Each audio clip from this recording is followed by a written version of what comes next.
Surveys that we've done indicate that we have the highest fish density of any stream our size in the Southwest. Translates something to roughly a fish for every 1.5 foot of stream. So there's a lot of fish up there. But you got that experience of being in this meadow that's about 4 miles across. Sometimes there's elk out there, sometimes there's not. It's a truly unique experience out there. On your way out there, so you're getting this great mindset, I'm all relaxed, I'm ready to go fish. Now you're ready to stock up on those wild fish. You have your great day of fishing, you stop, have your lunch, fish some more, and you start heading back, and you got that same view going back from a different direction. So you're getting to experience the heart of the volcano essentially on this fishing trip. There's some wicked, serious purists in this racket, okay?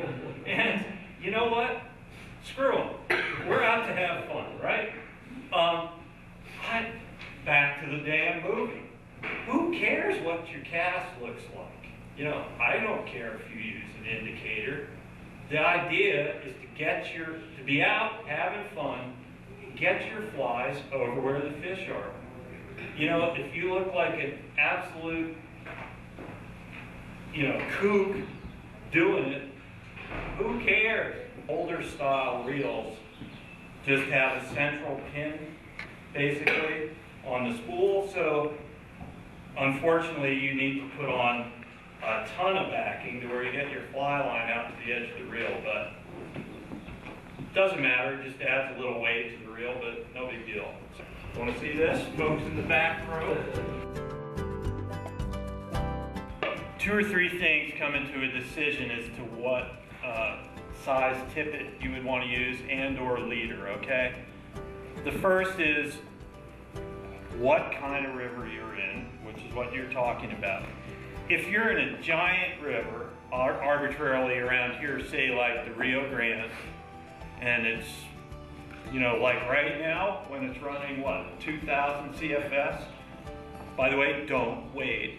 Do not go near the edge of the river. You'll be going down by my house and I'll have to gaff you up. Big water, dirty water. You're going to be using bigger flies, tons of weight, because the river's just screaming by, right? So, first to cast that. If you put it on this light stuff, you're going to go out and make that cast with that heavy fly and go whoosh, and that fly is going to go kapop, and there your fly will go because your tippet will break, okay?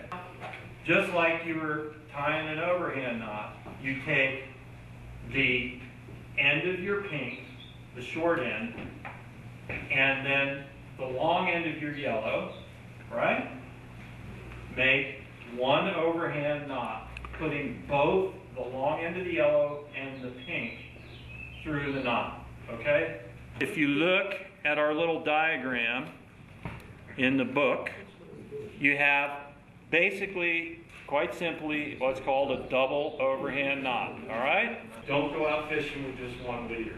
Bring 3 or 4, okay? I must have 20 in my vest here. So flies are on the surface representing insects on the surface. It's awesome to watch the fish come up and whack one. If you have too heavy of a tippet, man, they're going to go, look at that stupid thing floating by, So that's what makes it so fun, is this whole continual pursuit. And it's different every day, every river, every time of year. I mean, hey, if you knew every day, I can go up to the caldera and just use this, boom. Well, then it'd be like, well, that was easy. Now what else can I do? Well, you're never going to figure this out. You will never figure fly fishing out. As soon as you think you have, you're going to get the biggest dose of humble pie you ever could run across. Most fish, as we talked about earlier, right? Where are they? They're on the bottom.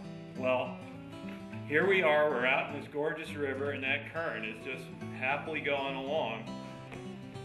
I don't care how good you are, you're going to need to get your flies down where the fish are to catch most of the fish. So what do? You can use weighted flies, which I use almost exclusively in a lot of rivers, and or add some weight to your leader, right? One rule of thumb is if you're not snagging the bottom every 5-10 casts, you're not fishing right. Pretty box. Wow. Yeah, and that looks like the Mardi Gras or somebody on a bad acid trip or something. I don't know.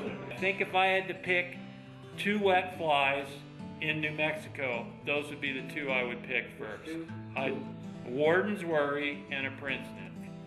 If you go to a fly shop, I don't know, Noah's told you, you're going to get really confused because you're going to go in there and you're going to look and they're going to have 200 of these little compartments and they're going to have all these flies in there and you're going to think, oh my God, what is... Well, one of the secrets to it is to look at a box, one of the little compartments that only has a half a dozen or so in. That's mean the locals have been buying it. That must be working.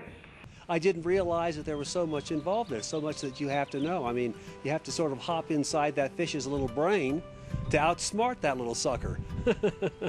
It's fun, it's intriguing, it's just interesting to me.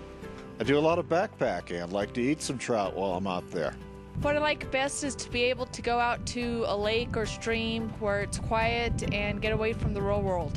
I just am here mainly to get some of that extra confidence that I needed to get out and learn how to fly fish. Oh, and a mind-boggling amount. It's just incredible how much I've learned today.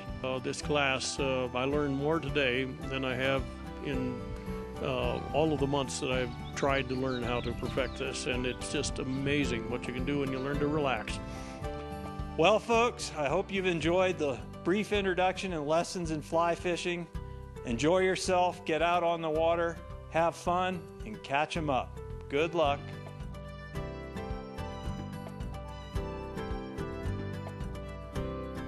See you on the river.